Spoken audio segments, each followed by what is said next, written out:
Welcome back to Wedding Mayhem, your wedding channel for all things wedding. And I have Kelly, oh my God, Kelly Mortimer, an absolute powerhouse in our wedding industry. Hi, it's so nice to be back. I know, and on this side. I know, I love being on this Coming side. back to co-host with me. Woo! Thanks for inviting me. What can go wrong? not her, me. So for everybody that's not seen your episode, what do you do? So I help wedding businesses, heavily venues and hotels, to book more weddings, to grow their business, to help our wedding couples in a better way. So I really help businesses to develop their wedding business. It's so important. Yeah. So you're like our training guru. There you go. And it is important because there is a low bar of entry into our industry, and anybody can wake up the next day and go, oh, I'm going to do this. And it happens all the time. Yeah. People have their own wedding, they go, that's it. I'm going to be a wedding planner, or I'm going to own a venue, and they just go into it, and that's it. So you make sure that we do it properly. There is some whipping going on. Not today. Well, you do. I didn't bring that outfit. So you do have a horse. I do have a horse. You do actually have the equipment. I do have spurs and whips. Yes, spurs. Spurs. Oh. I told you what else could go wrong. Last time I saw you, things have changed a little bit. So what have you got coming up? Yeah, so we're just leaning into more in real life events. Okay. So we're still doing all the online stuff, still doing the kind of strategy days, and all of that still remains. But I've just felt from the industry, from our venues and our suppliers and planners, they want more in-person events with other people who get it. Yeah. So, we know when you're bouncing, and this happened and this bride and this groom, with people who get it, it's so important. Yes. And so we've always done kind of a lunch each year, but they've just become so popular. And it's like therapy. Yeah. It really is. We had it in here yesterday because suddenly it was like, oh my God, you've got all these bookings. How can I improve? We literally had half an hour of chit chat, and we all walked out going, right, that's it. Yeah. And you feel energized. Yeah. And you're like, not alone. These people, I'm not alone. Yeah. And so much of the wedding industry is alone. Even if you work in a team or you lead a team, it feels lonely. Yeah. And so these in-person events have just grown in popularity. And so I kind of had this realization towards the end of this year that 2026, we're going to do lots of in-person stuff. So some mastermind days. I've got the Wedding Cartel, which is a small group that we're going to meet 4 times a year. We've got more social events, lunches, training days. So continuing online, but just bringing it back into it. We're going retro. We're going retro. So you're going to stay with me after this, and we're going to do a full episode, and we're going to do this in more depth. Perfect. Yeah. So we must introduce our guest, who actually has credited you for turning things around and changing her life. That's a big statement. It is a big statement. Step up. Do you know what no one talks about when you start planning a wedding? That things really can and do go wrong. Like when a supplier suddenly goes bust, or God forbid, when someone falls ill just before the big day.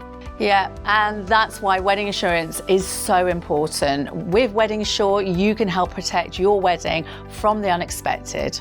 It covers all sorts of things, like cancellation and rearrangement if you or a loved one falls ill, financial failure of wedding suppliers, venue issues, even damage or theft of your wedding dress, rings or gifts. And cover starts from as little as £38.99, with 10 tiers of cover from £6,000 to £100,000. So give yourself that extra peace of mind and head to weddingsure.co.uk and get your big day covered. Not the most exciting part of wedding planning, but could be the best investment you make. And as always, make sure you read the T's and C's. It is a big statement. Step up. It's Amanda Will from Amanda's Beautiful Ceremonies. Yeah. Hello. Not nervous at all. How are you? I'm good. I'm very happy to be here. You brought a different type of transport with you today. Yeah, I did, yeah. On my trustworthy broom. Your broomstick. Yeah.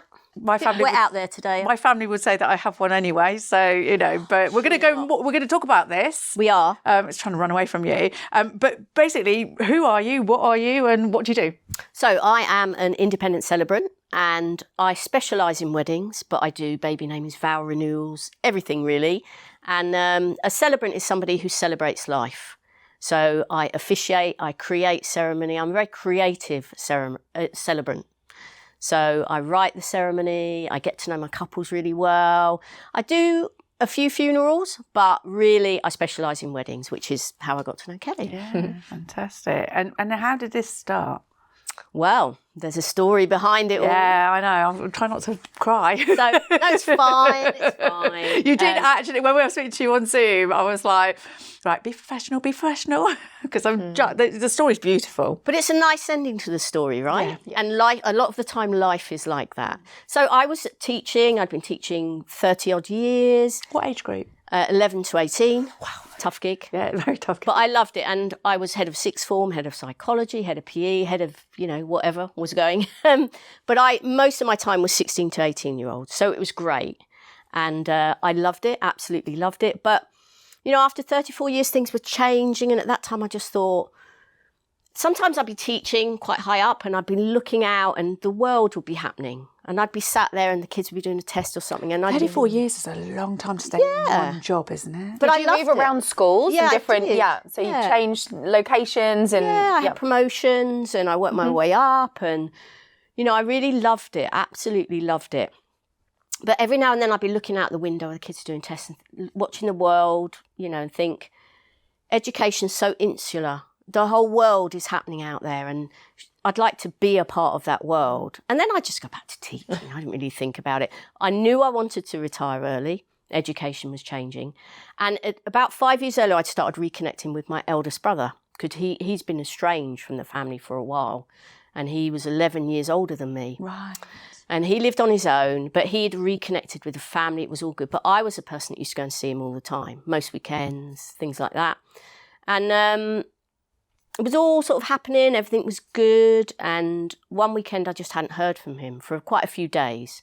And I said to my husband, this is not good. There's something not right here. So we hummed and hawed, and then we drove up to his flat, spoke to his neighbours because we couldn't get in. There was no answer. And he wasn't answering his phone. Spoke to his neighbours and they said, oh, actually, we haven't heard him around. And normally he comes down and plays with the kids, all this sort of stuff. So we had to break down the door. And, of course, he passed away. And my husband said, do you want to go up first? And I said, no, you can go up. And then he was up there fresh and came back down and told me. So you knew something was definitely... Yeah, I sort of... feel it. Yeah, I sort of knew, but nothing prepares you. And after I spoke to you about it the other day, I was thinking about it. And one of the hardest things was having to be the person that was the first to know. Mm. So then I had to phone my dad. I mean, that's not a conversation you ever... No, and when that phone rings that there's something not right, it's bad news. At the same time, there were paramedics there, police asking me questions, and I was having to juggle a million things. And then my husband was in trouble because he'd broken the door down. We hadn't waited for the police. Right. You wouldn't think that you'd have to do that, because you're not thinking that they have died. You're thinking they may need help. That's it. So... that was horrendous. There was I was involved a lot with, dealing with this flat, all that sort of stuff. And my parents said we should have a celebrant. And I had no idea what a celebrant was. Right. I'd never Most heard people of it. don't until they come across the more needing. Exactly. To be honest with you, until I started doing the show, I really didn't know. Wow. And I've been doing 25 years in January, Even some venues still don't. No, they don't. Venues, and they're like, oh, I didn't even know that. What are you doing, Kelly? So, I say it to people and they say, what did you say, you're celebrate? Yeah. And I'm like, well, I might be, but that's not having nothing, sex. That's neither here nor there. Yeah. It's like celebrant. So anyway, long story short, it was in Hampshire, not far from here. I was working in Essex, so I was emailing the celebrant and I was just thinking, he's such a nice guy. Oh. And I never met him and I wanted to do the eulogy. And he was really nice and I didn't meet him until the day. And I remember in the hearse, I was thinking, this is going to be the worst day of my life. I felt sick, just not because I was doing the eulogy, but just because, losing a sibling is just... final goodbye, isn't it? Yeah, it's horrendous. And so I saw him talking to my parents and I'm just like, oh my God, this is going to be horrendous. And he said, where's Amanda? Where's the lovely Amanda? I need to talk to her. And he came up and gave me a hug. He was just such a nice guy and very calm, and I said, I'm not sure I can do this. And he said, well, if I've got a copy. If you stumble, I'll be there to step up. So I did it. It was fine. I got a few laughs, which was what I wanted. And he was amazing. The whole thing, it was nice. How can you have a funeral that's nice and uplifting? But it's a celebration of life. Yeah, exactly. But he managed to turn it into that. Yeah, and everybody had gone in really sombre, and then when we came out, everybody was really buzzing, you know. Wow. And I just thought, do you know, It's lifting that grief up a little bit, isn't it? And I thought I'd like to be able to do that for other people because it's such a special thing to be able to do that. And then... And not many people could handle that, those emotions and those people, and there's not many people who could handle all of that and deliver in such a way. Because in grief, you know, it brings out, as weddings do, a different side to people. Yeah. You know, I went through it with my mum, as I said, and you know, and it was awful. Yeah. You know, and people stepped up and people stepped down. Oh, of course, and people went off, you know, so to deal with a room full of people going through a mixed bag of emotions. It's tough. Yeah, it's tough. And I thought, I said to my husband and my family, like, do you think I could do this? And they said, yeah, we think you could. So I waited until the summer and then I decided to go for it. I trained in funerals and it was like 2 for 1. At that time. It is. It's a summer offer, so I thought I might as well do weddings. They do say in our industry, or I think any industry, that you should always have a backup. It's like it's like an estate agent. Estate agents should always do lettings because when you know when sales are going up, lettings are down, and then when sales are down, lettings are going up. So they're always busy. Exactly. So you know. So I trained, and I looked very carefully at the training. Being a teacher, I wasn't going to do. There's a lot of cowboy courses out there. Let's say. So I was very... I'll say nothing. Yeah, I won't say anymore. I definitely better not say anything. If you know, you know. I am known for being diplomatic occasionally, so let's not go there. But I looked into it. People should do their research. Yes. Right? People should do their research before and my undertaking it. Was a nationally recognised qualification because I didn't want to... And my father always said, if you're going to do something, do it properly or don't bother. And that's 100% about anything. Yeah. So I did my training and I started out doing a few funerals and people I know asked me to do funerals. And like you said, that whole switching off, I had to do, well, I didn't have to do, they asked me. My best friend, her children, who I'm godparents to, their granddad died. And I knew them because I was friends with the family. And that was quite hard. Yeah, how different is that? You just switch on. You have to switch it on. You just switch, it's a professional You've got to step up. On. Yeah. You just step up.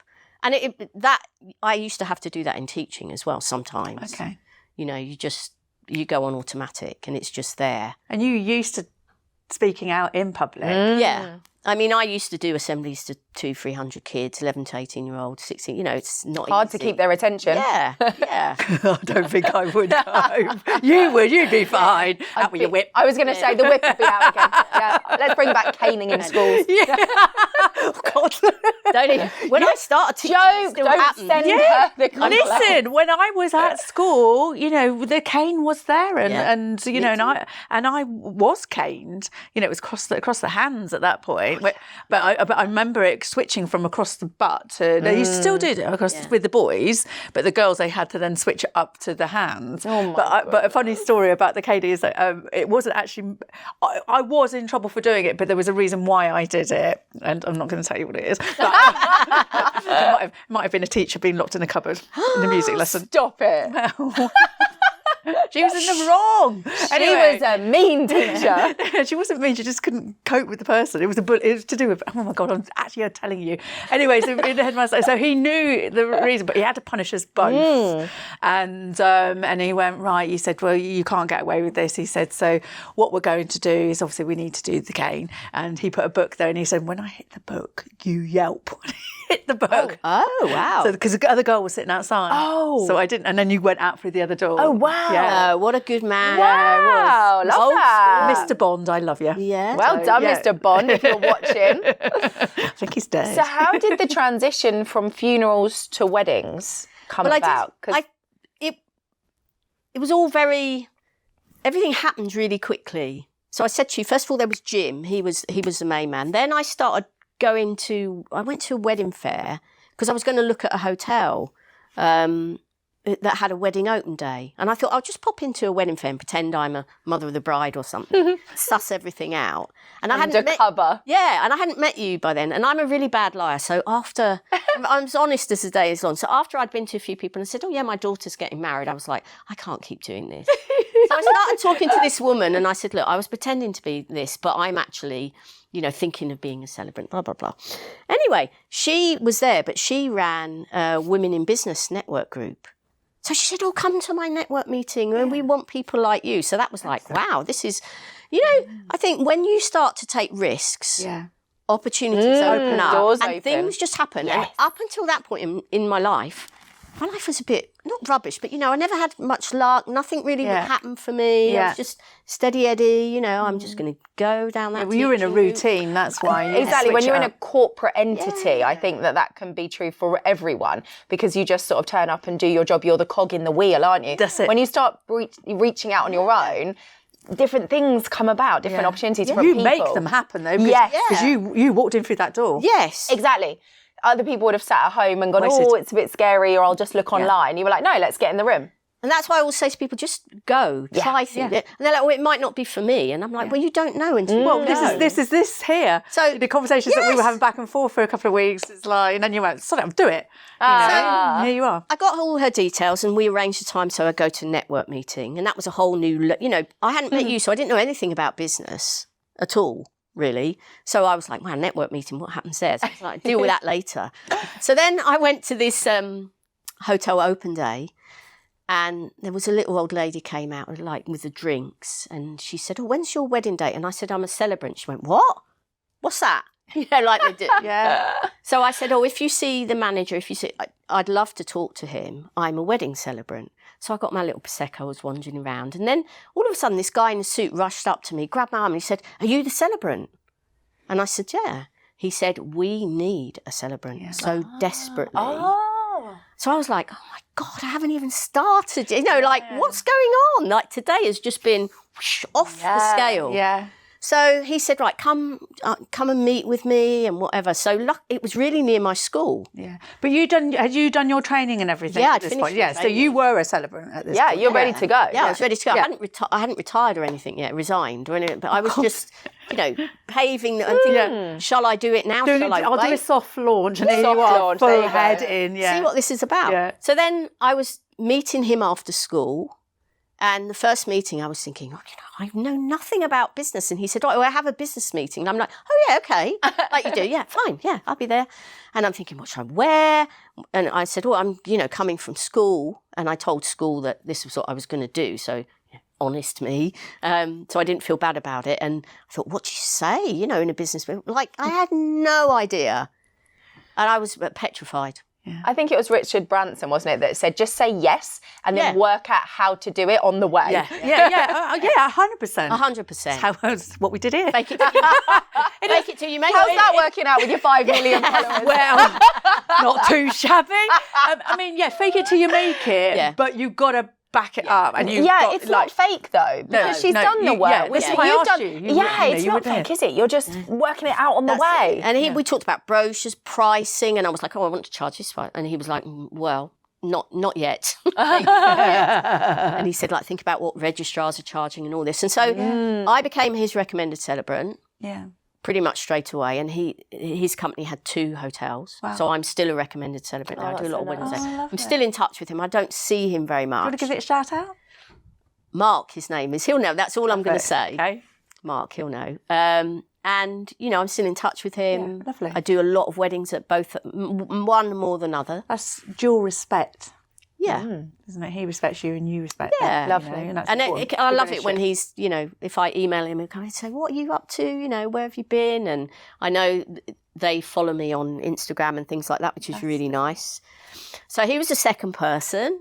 And then I got started. And then I met the wonderful Kelly Mortimer. Who changed your life? Who changed my life. Literally said I want a badge or a T-shirt. I'm going to change your life. No. Yes. Click here. I'm going to change your life. There you go. Copyright. It's my new tagline.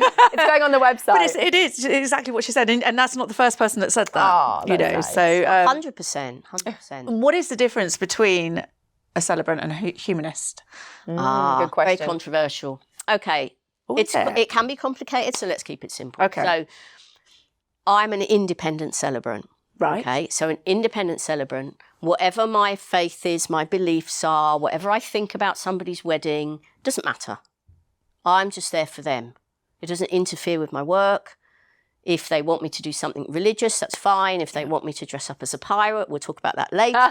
That's fine. I just don't care. I'm just there to make their day exactly how they want it. Humanist celebrants they live their life as a humanist. And that's like a very different way of living a life. It's not that extreme, but the notable thing in weddings is that they wouldn't have anything religious in their wedding. Right, okay. So they wouldn't be able to do an interfaith wedding or anything with anything religious in it. I see, okay. Because that's not in there. As a humanist person, Yeah. they would be a member of the Humanist Society, and that's not in their belief. That's not in their belief set. They're more logic, science, okay. all that sort of stuff. Down with the earth. Yeah. So, but having said that, 90% of my ceremonies people want are non-religious. Yeah. So, Well, that's normally a reason for having a celebrant is because Yeah. you don't want it religious. but it's very hard for me to describe it. But if I saw two celebrants, or if I saw a celebrant and I watched their ceremony, I would know whether they were humanist or not, just from the way they delivered it, the way they were. Okay. They wouldn't have to say anything. Okay. It's like a radar sort of thing. So a celebrant is multitasked. Yeah. Handed, really. They can do what they want. Whatever you want in your ceremony, you've got it. It's Okay. all about choice, freedom of choice. Yeah. And humanists will say, the only freedom of choice is with a humanist celebrant. Right. But that's not 100%. Can you be both? Not really. Okay. Well, independent means that all your beliefs and everything are kept away from the couple's ceremony. And Where a humanist is, she does have beliefs. and that influences how they will conduct your ceremony. How flexible can we be?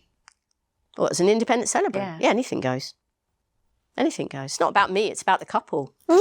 Let's do it, baby. Literally. I'm thinking taking clothes off. What are you thinking? Woo! The guy that trained me said that a couple The had asked naked him, celebrant. It's had the new asked tagline. Is there? Because we obviously, we put posts out and stuff like that, and I have been asked, do you know anybody that will conduct a nudist ceremony? Yeah, it is a request. Yeah. I'm not sure the guests would really want to see me butt naked. But if I'm honest. then if everybody's naked, Yes. then it's the thing, Yeah. right? And then if you're the only one dressed, then you're awkward. Yeah. Well, it's like going to a fancy dress party and you're not got your fancy dress on, you Yeah. know. So always carry fancy dress in your boot. I mean, the pirate life ceremony. hack here. Example, the pirate ceremony was a good example because Yes. Tell us about this. well, I met this couple and it was all very strange actually on the phone, and they said, "Oh, come and meet us." Pirates are very strange. Well, yeah. Do they live their life as pirates, or Well, it's just a theme that they enjoy? They live on a boat. You're talking to a pirate. I'm Cornish. I was like, hold on a minute. What do we not know of you? I think everybody knows everything about me now. They live on a boat, but Okay. it's not like a pirate boat, but it's a really lovely boat actually, very modern, very IKEA. And there are the brands available, of course. And I went to meet them and it was all very secretive and I didn't know much about them. So I met them and they were quite, I would say they're in their 60s, Okay. been married before. And we met in the car park of the marina. I mean, I would be worried at this point that I was going to be kidnapped. No, I was. Because, come and meet me in a car park of a marina. I'm like, let me put my tagging on my phone so someone knows where I am. I genuinely just was. And park training, this. at celebrant training, we get trained about that. I was going to say, let's park the story for a moment. You know, we are. I mean, people come to my shop, so I don't go to them. Yeah. So do you teach things about keeping yourself safe? Because we are meeting people in, restaurants and pubs and cafes and homes and stuff like that. So personal safety is really compromised if you don't know who's who. So you were a little bit worried. I was. You weren't just, it's fine. We'll just go to this random car park on the marina. No. I was worried. And I kept sort of subtly asking for more information. It just wasn't coming. There was nothing forthcoming. And I was thinking, this is weird. And when I was training as a funeral celebrant, because you're going into, sometimes a person has lost a loved one and you're going to their house to find out, find out the information for the eulogy. And sometimes they can get angry and aggressive. And so you train, how to do that, how to deal, keep yourself safe. So, and the back of my mind, it was like, this is a bit weird. I was like, just go with it. Pepper spray ready. Just go with it. So I went and I met them, and I thought, oh, they're quite old, relatively old, And they're not watching. Yeah, relatively old. They won't mind me saying. And had a backpack, and we went out to this field on the marina. And I would have been out of there, would you? There's no way I'm still going to be there at I this think point. I would have stayed. What's wrong with you people? That was a whole... I can run. That thing was a whole dilemma. So we got there, and they said, we're thinking of doing the ceremony here. What do you think? Because people always ask me about, positioning of the ceremony. And I was like, yeah, that's really nice. So he put his rucksack down very sort of determinedly and unzipped it. And I was thinking, okay, what's going on? And he said, and this is going to be the backdrop. And he unveiled a huge, bigger than that sofa, pirate map, treasure map. Oh. And he said, this is going to be we're not going to have an altar. This is going to be the backdrop. Right. And it's going to be a pirate ceremony. Right. And I was like... Did you laugh, or were you quite well contained? Well, I just went, oh, great. That's terrific. In weddings, you have to go with the flow because, and I love it when the creative juices flow. Of course. Because they'll bounce back and we're like, oh, do this, do that, Yeah, of course, but not all of us have a good poker face. And sometimes, the barcode is all over the face, right? Oh, that's so interesting. But you've already given it away because the face went, that's what? Oh, no. As an ex-teacher, dealing with parents and kids, you have to... Okay, so the treasure map comes out. You were completely poker face. They didn't have a reaction, and then you rolled with it. Yeah, and I was like, tell me more. So then they said, right, you'd have to be in fancy dress. And I'm thinking, I hate fancy dress parties. Absolutely hate them.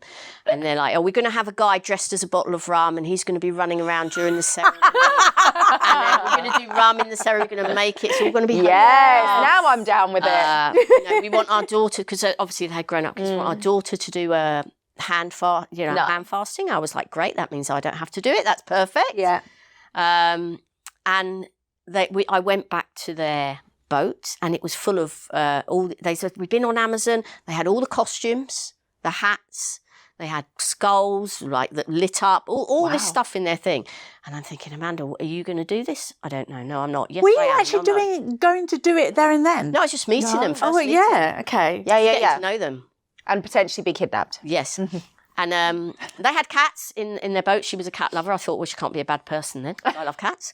And to say that, it was like I dated that way. It was like this. I'm going to do this. Oh no, I'm not. I'm going to do this. No, it was the whole meeting. Yeah. And then we went for lunch. They bought me lunch, and I'm thinking they were telling me more and more.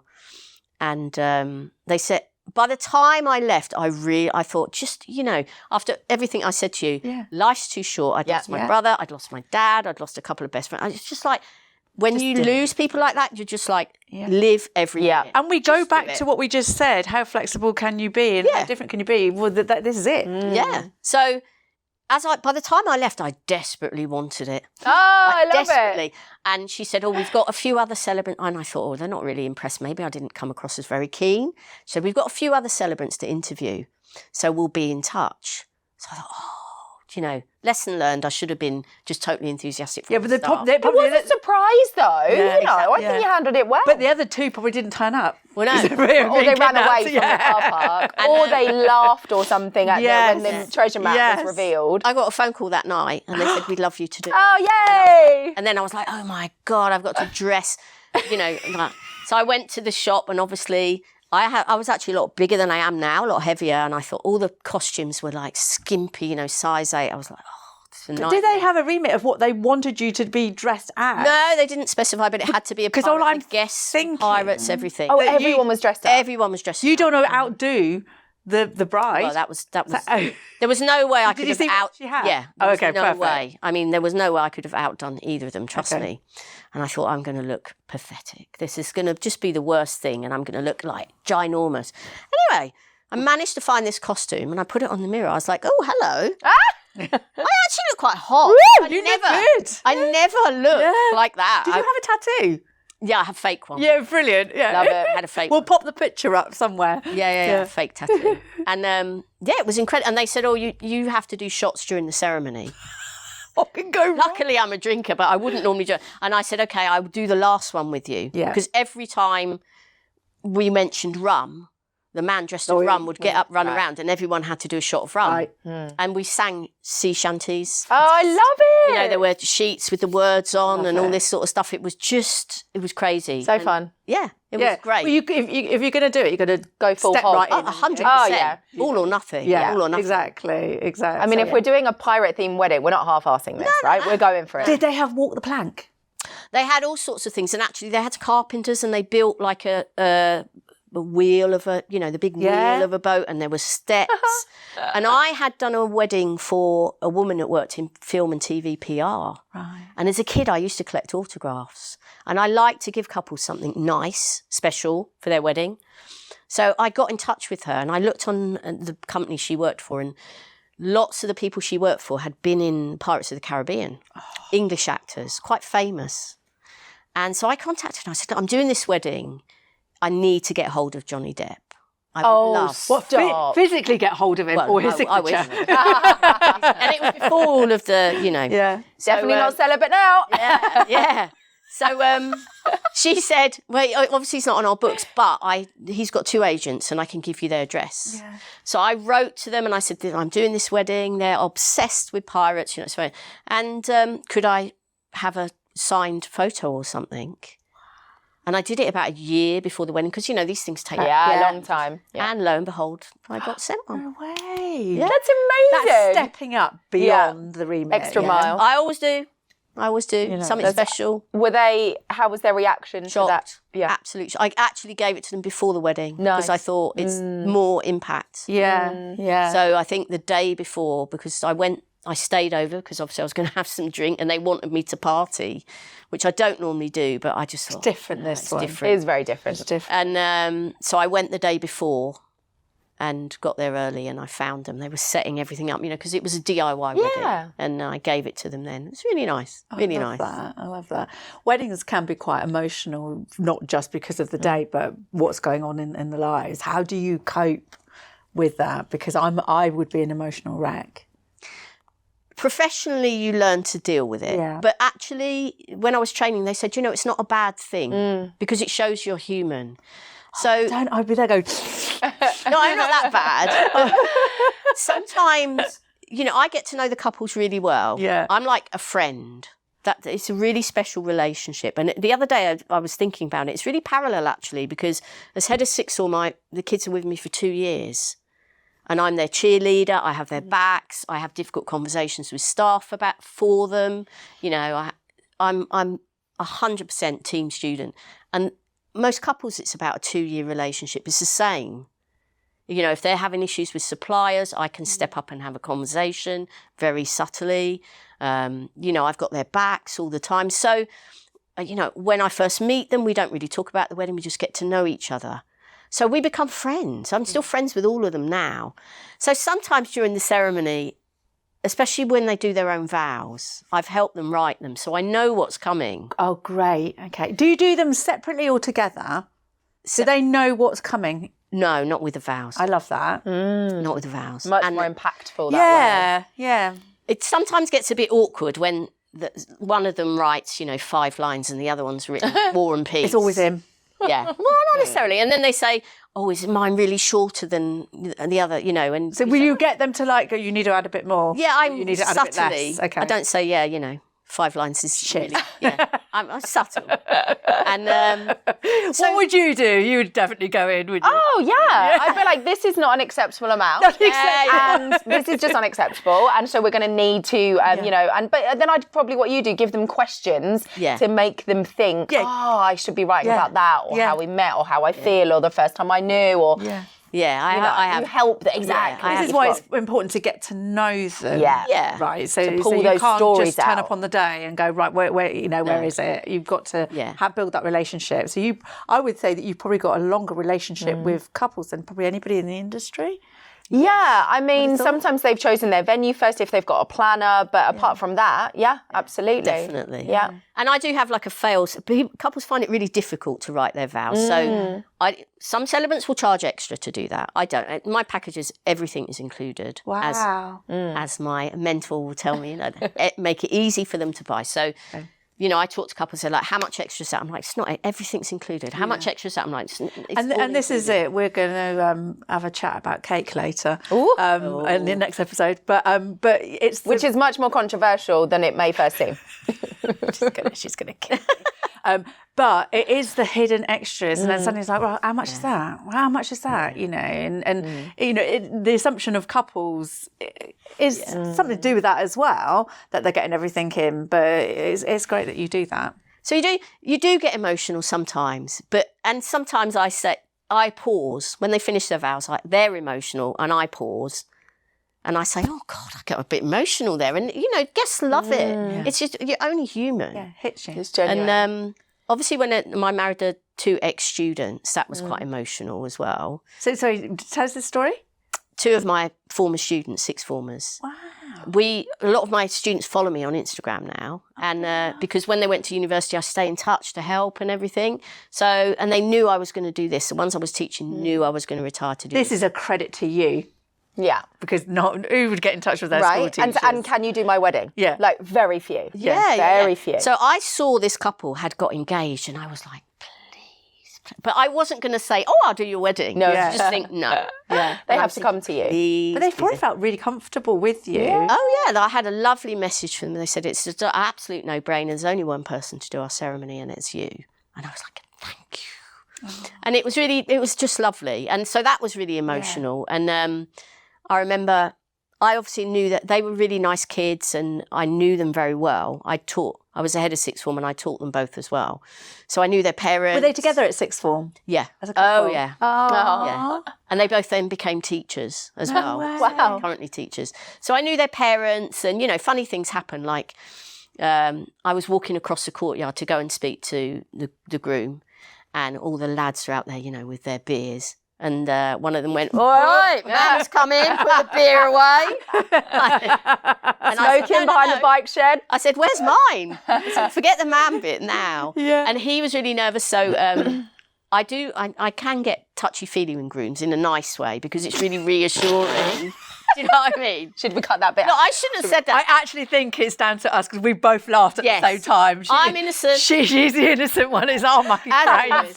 And with him, he was like crying as soon as he saw her, which is quite unusual. Well, relatively unusual actually. Although it's always the person standing next to me, whether it's a groom or partner, they are always the most nervous, much more than the bride. And I just put my hand on his back. I was just going to say, I do exactly the same thing in the shop when a mum goes or a friend goes, and the weight of a hand on just there, it lowers their breath and helps them get back into. And that's one of my favourite photos of all the weddings I've done. That's one of my favourite. One, because it's him, and you can see her as well, and 2, because that's what it's about. It's about knowing that. Just that touch, because the couples know me so well. Bring them back into the room. Yeah. What's the biggest myth about celebrant weddings? Sorry, Kelly. No, you're good. Oh, that we're all crazy, wacky and out there. And that they're rubbish. That really annoys me. And there are some celebrants who are like that. And I just think, just occasionally, And they suit some weddings. Yeah, they do. They do. That's great. Yeah.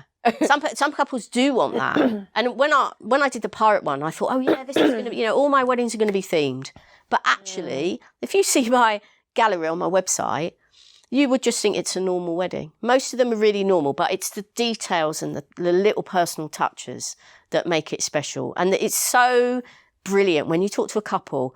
Some couples know, and they're like, right, okay, you get on the Zoom, they're like, we want to do this, will you do that? And I'm like, yeah, definitely. And have you thought about this? And I'm like, oh no. And it's like you say, it's that spark of ideas. It's just like this. And you're like, this is going to be great. And at that point, they haven't put you, but you think if they don't put me and we're this like electric, it's a catastrophe. They're missing a trick. Yeah. Well, other couples are just, they start talking. They don't know much about the ceremony. So I say, you could do this. And they're, really? We didn't know we could do that. I'm like, yeah, you can do whatever you like. And I've had couples and the bride will say, I really don't want to walk down the aisle. And I'm like, well, don't then. Don't. I say, what are you worried about the most? She said, walking down the aisle. I said, well, don't. Don't do it. Yeah. I said, don't I have to do it? I'm like, no, not with a celebrant. You can walk in together. You can There's walk, some lovely ways. You could. My favourite is you walk halfway and you stop, and they come down and meet you and that's take you back nice. up there. That's and I think that is a poignant moment, but you don't have to. You can both be at the front and your guests be outside. Yeah. And then They come in. the anticipation is I go and welcome them in. There's 100 ways you can do it. But they, couples apologise. They say, I'm sorry, I didn't know this, especially about they don't know. logistics and legalities. We'll get onto that in a minute. I was going to say, when can we call out the elephant in the room? I'm desperate. But they apologise. I said, don't apologise, because why would you ever know this information? Yeah. I said, you haven't done anything wrong. That's my job to tell you. Yeah. That's why you booked me for. Exactly. I think what you want to do follows next. You do. Because you were talking there about, spending 2 years getting to know them, and then on the day, and you're feeling emotional, and they know you, and you've had lunch together, and you've had Zooms together, and you know about their parents and their siblings. You know these people. They have built that connection with you over a year or 2 years. And it just strikes me as such a complete contradiction in comparison to a registrar's legal ceremony, in the way that a registrar just turns up and has never met that couple, doesn't know them, and just delivers that ceremony. And it's just such a difference. And I don't know how we can, bring those two together, because they're so different. Yeah. And so what do we do with that? But it's a crazy thing, because to me, and again, it's a parallel with the sixth formers. When I am with a couple, I have a duty of care. Yeah. And that is for every aspect. Mm-hmm. So if they phone me and say, look, my photographer said this, I'm not sure this is right, I'll ask the photographer in the group, is this good practice? And I might say to them, well, if I were you, I would do this or whatever. And sometimes if I don't hear from a couple for a while, I'll just sense that there's something not right. Yeah. Check in with them. And I check in with them. And I know I started in this industry as an older person, but all the life experiences I have mean that nothing, any problem, I'm really calm. I have a life experience. Yeah, I think when you're older, you read people better. I think maybe, yeah. And I think that's important within our industry. And going back to what you've just said, I personally was very lucky when I had a registrar come, but we had a very tricky situation where my birth certificate was completely different to my actual registered name, because my mum changed our name by deed-poll. I don't know who she used, a solicitor, but I had a tiny piece of paper that was a deed-poll piece of paper. However, I have bought multiple houses and had multiple passports with that. I've registered my child's birth with that, so, but they went, this is not legal. And I went, oh my goodness. Mum's dead. There's no way of checking this, meaning that I'm about to walk down the aisle and you're not going to marry me. Was in my head. Yeah. And actually it was my son that was with me. He was 19, 20 at the time. And he said, what can we do about it? And they said, right, well, and they were a bit flustered. And then she said, so have you bought houses with this certificate? And I went, yeah, I had gone on holiday with passport with it. She went, that's good enough for us. Yeah. And then what they did is that they did the ceremony, and then they did a reading, which they don't normally do. And I think because of circumstances regarding my family situation, I think they then thought, right, we're going to do something extra. And so I was incredibly lucky. But I have been very lucky. 2 weddings where it's been 15 minutes. Yeah. Done. Yeah, and as somebody who used to do weddings in London, where those registrars were back to back, they would be sitting on me with and I'd be like, my bride's just getting home. I know she's a few minutes late because she's a bride and it happens. And they would be like, we're going to go to the next hotel. And it would just be like, I'd have to be sort of shoving her out the door, in a 5-star hotel Yeah. and you've got your little slot and that's it. And I remember one registrar telling me that this incredible setup that we'd done, like the price tag is like just under $1 million, right? Everything was custom built. The registrar's table that had been custom built, she turned up and said, no, that can't be there. Not like that, it has to go here. And I said, that is not a legal requirement. Yeah. My couple have designed it, it goes there. Yeah. And we really, and eventually she allowed it because I was But like, there's this is not a legal requirement. Yeah, where the position of the table is. It's really not. This is just, you're just being difficult to But say. what was their reason for that? I don't know, because they want to didn't have any the reason. power of turning up and saying this, and now obviously not all registrars are the same, No. of course, we're not saying that. But in my experience, I have struggled on things that feel like we don't need to argue about this. Like, let's just do what the couple wants. If it's a legal requirement, of course, I'm going to adhere. Yes. But when it's not, Yeah. can we just let them do what they want? Yeah. Why would we not? 100%. And the thing is as well, you know, you said, like, how can we marry like celebrant and registrar? Do you know, a lot of the ceremonies I do are obviously longer than a registrar ceremony, but a lot of the standard things, like if they don't write their own vows and they have standard vows, they are literally the same as the registrar would do. Yeah. But there's a few words that you can't say. There's a few words that you can't say. So actually, if they said tomorrow, okay, celebrants can do legal ceremonies. Yes. Yes. Come on. What are you We're doing? close. I'm sure we're close. We wouldn't need to be trained in that legality anyway. because I know exactly the legal words Yeah. because I have to leave them out. Yeah. Yes. But they will still say, you know, love, honour, and in sickness and in health, all of those things. So a lot of the ceremonies I do, the guests think it is a legal ceremony. Yes. But they just think it's the most amazing legal ceremony because of all the nicer things in there. It's a longer ceremony. All my guests thought actually they were the celebrants. They didn't think that they were the registrars. When obviously You were very lucky. I was incredibly lucky, but that doesn't happen, you know. And but I just lost my train of thought then. They thought the registrars were the celebrants Yeah. because it was so lovely. Yeah. No, still lost it. You carry on. There's really straight, like you say, there are some lovely registrars. Yes. But a lot of people tell me bad experiences. So one of the venues where I'm a recommended supplier in Essex, she said, it's so great to have a celebrant on board because the registrars, some of them, they forget the person's name. Yes. And I'm like, but they're reading it off. They're reading it. How does that even happen? Yeah, I'll tell you what I was going to say. It's the experience of leaving the building. We had a celebrant on last week, and they said, you know, that you can't start until we have left the building. Yeah. And in Martin's case, it was leave the grounds completely. Yes, you can't be on. Some of them are like, you can't be here. Why And so is for that? our couples, just to clarify, this is where we have the registrar come first and sign. So you're basically doing the legality. And then in front of your guests, you have the celebrant ceremony, right? That's why we would have both on site at the same time. Exactly. But it's an awkward pause, you know. And there's so many. The legalities make it so difficult for couples. It doesn't have to be like that. So, And this is England and Wales. We should clarify this because Scotland, they've got this they've got it sorted, sorted. right? I know. And in the US, they've got it sorted. This is an England-Wales issue that we are so behind on. And can couples have maybe the celebrants come like at 9 o'clock in the morning? They don't have to be dressed. Do the legal bit. The registrar, yes. Registrar, yes. sorry. And then when they walk That's down right, the aisle, then yeah. they can have. Can they do Yeah, that? we've done that a few times, yeah. So there isn't that awkward turnaround. No.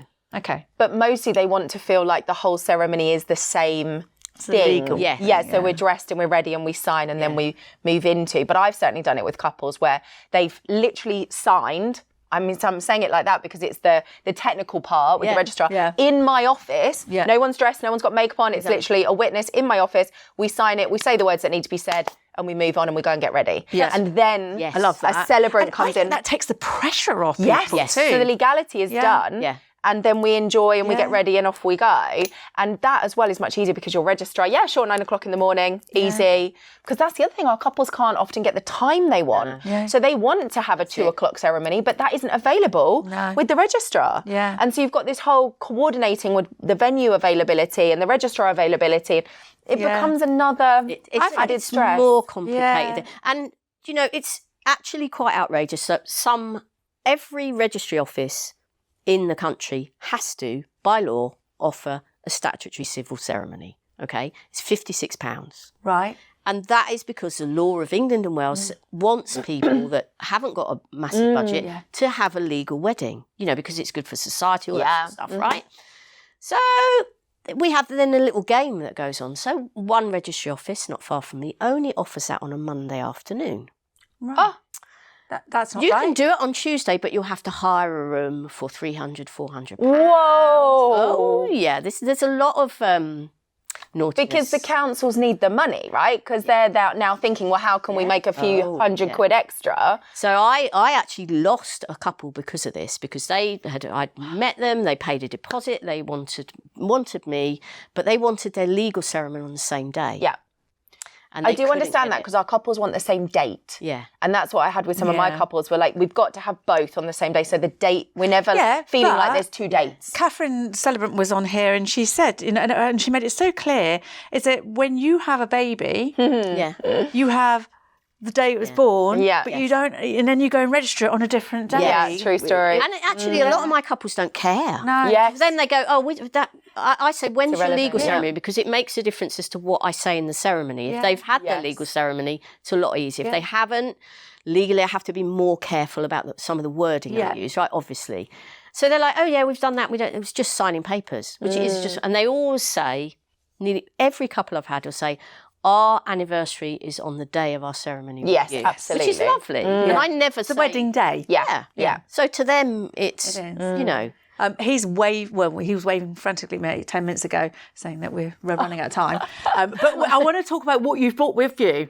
Tell us about the broom. Okay, the broom is Is this because you're a Harry Potter fan? No, I'm not actually. Oh, it's a bit broken there. Whenever I go to a wedding fair and I take it, couples go, oh, Harry Potter. And I'm like, well, if you want a Harry Potter ceremony, I can do that. But it's, I love it. It's so nice. Jump in the broom ceremony. Okay. Basically. What does it symbolise? It is a lot of celebrant ceremony enhancements, which couples can or cannot have, it's up to them, come from hundreds of years ago when maybe there might have been one vicar for the whole of Surrey. Yeah. And so in between waiting for him to get round all the people that got married, they wanted symbolic ceremonies. Ah. Okay, so it's like hand... Celebrant's been here forever, haven't they? Right, yeah. So, yeah, I mean, I can show you how we would use it if you want to. Yeah, well, we'll do it afterwards, and then we'll clip it in. Okay. Yeah. So basically, we've got room here.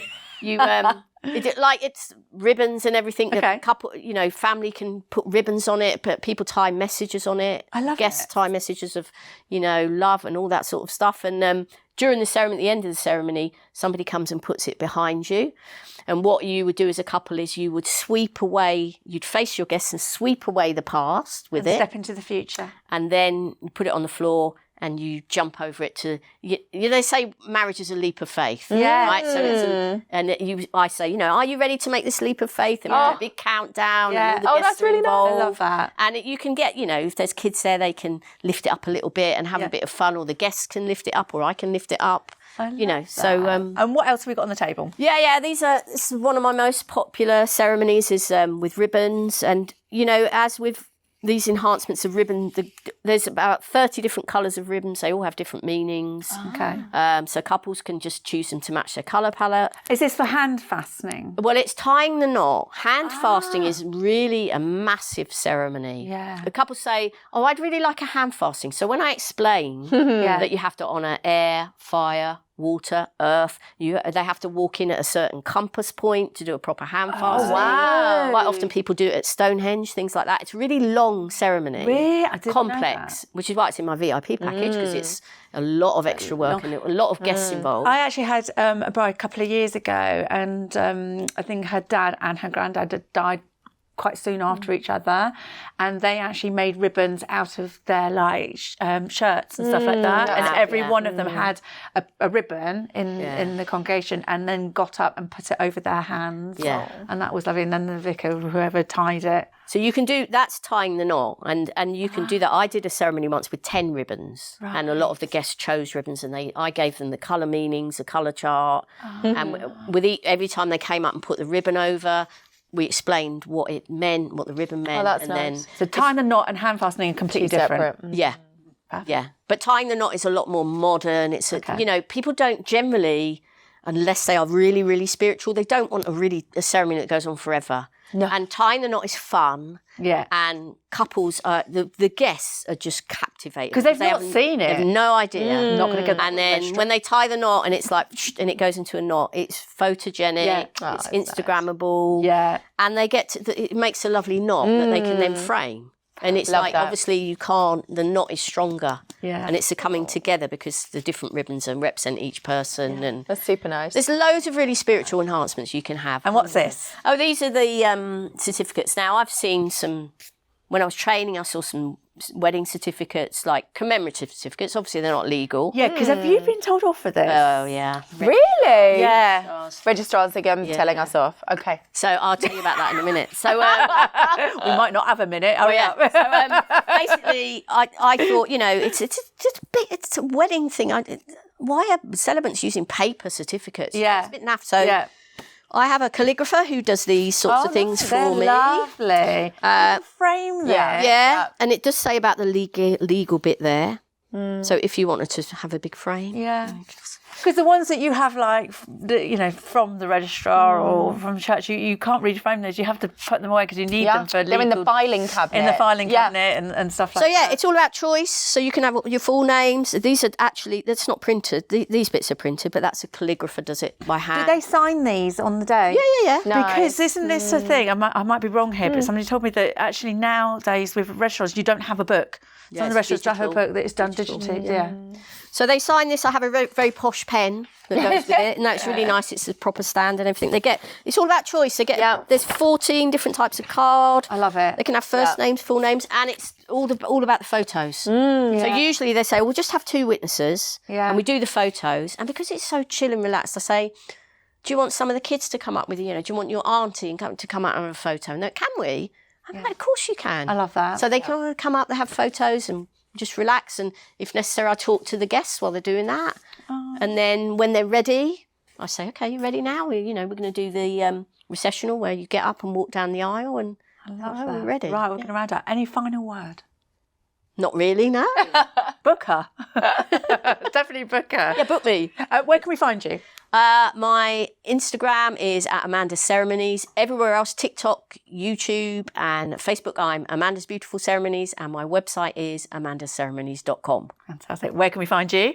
Oh, kellymortimer.com or wedding_Kelly on Insta. Don't need any other words. Nope. Again, thank you so much for all your comments, the liking and the subscribing. Keep doing it. We need to go a bit more up, please. And comment too, because it makes us know that real people are watching, and we can pass on the feedback also for you guys too. Again, thank you for coming back. Tell us what you think of registrars. Yes. I have so much more to tell you, but do you know what? Registrars won't come onto the show. I bet they won't. I've had somebody say, "Oh, come on," and then when they've looked into it or gone for permission, no permission given. No permission Access given. denied. Yeah. So I've got people that want to come on it, but they're not allowed to come on it because it's government run, because right? it's legal. Yeah, exactly. So we'll see you all next week. Oh, and if you want a wedding dress, come and see us at Love Me Do Brides, and we'll see you again next week. Bye. Okay, so with the jump in the broom ceremony, it would happen at the end of the ceremony. So we've done the full ceremony. You'd be standing side by side like this. You'd be facing so the audience can see you, guests can see you. We've automatically held hands, you know. Yeah, no, you would be holding hands. I do. I would say the final thing, and then I would talk about the broom. And what would happen is I would explain that you are going to... Somebody would have put the broom there. It wouldn't be there the whole ceremony. No. Could the kids do it? Preferably a kid. Okay, nice. Somebody you trust. Yep. And before you go to jump over it, you have to pick it up. Oh. Pick it up. Together, yeah. And, always together. and- everything together from now on. We want to be together. And you're going to use it as a broom. Okay. So lift it up. Okay, together. Yeah, together. Now, as a celebrant, I would then move out of the way because I don't want to be in the camera shot of the photographer. Why are we going into fight mode? I know, it's a nice thing. You don't have to be like... When you brush, do you? We're brushing. Oh, I'm quite aggressive when I brush. Okay. I don't brush. So I don't brush. I appreciate that, but on this day you brush. So you Like would this? brush. Just like this. Yeah, I'll do the sweeping brushing. away all the past, This all is the how we mean to go on. negativity. She's going to do the domestic stuff. Yeah. So all the past is being swept away. Any negativity in your life is being swept away. Because it's going to be a new start. So Like you're that. sweeping it away. Husband And you're number doing one, it together. husband number 2. Together because it's a shared. I love doing it. It's just I don't want the Honestly, domestic I feel chores. so alone in this So relationship. have you brushed now? Yeah, we happy- brushed. We brushed. Okay, so now you would. Oh God, I'm Now, what exhausted happens from all is- the brushing. That's it. You swept away the past and Okay. everything else. So Hold my hand. when you have a wedding, it's a leap of faith together, isn't it? So Yes. I say to the guests, right, this is their leap of faith. And I'm going to count them in. And in a minute, they're going to jump over the broom into their new life. Okay. Which is all been cleansed and ready and all nice. Okay. And what you can do is you can have a child do this. And, you know, sometimes the kids will do this on purpose. I can't get up that high. Obviously, so it's a bit of fun. So you could leave it on the floor, you just lift it up a little bit. I'll leave it there for you ladies. Yeah, I'm currently supporting. Do we count down? muscle. Does the I audience would, say, count down? I would say to the guests, are you ready to welcome them and into this new leap of faith? Let's everybody have a countdown. So, 3, 2, 1. Woo! And there you are. And it's a great photo shot. And you would get to keep the broom as well. Do we? Yeah. Well, good, because you need to sweep the kitchen floor. Obviously. So, Only people do put it on with the wall and all that sort of stuff. I love that. Thank you. That's all right. You're welcome. It's going to be too far. This is going to be an issue, maybe. No, I'll just have to not do that. Probably behind the mics. How much room do you need? Like, what are you going to be doing? They're going to jump. I hope you're still recording for the outro.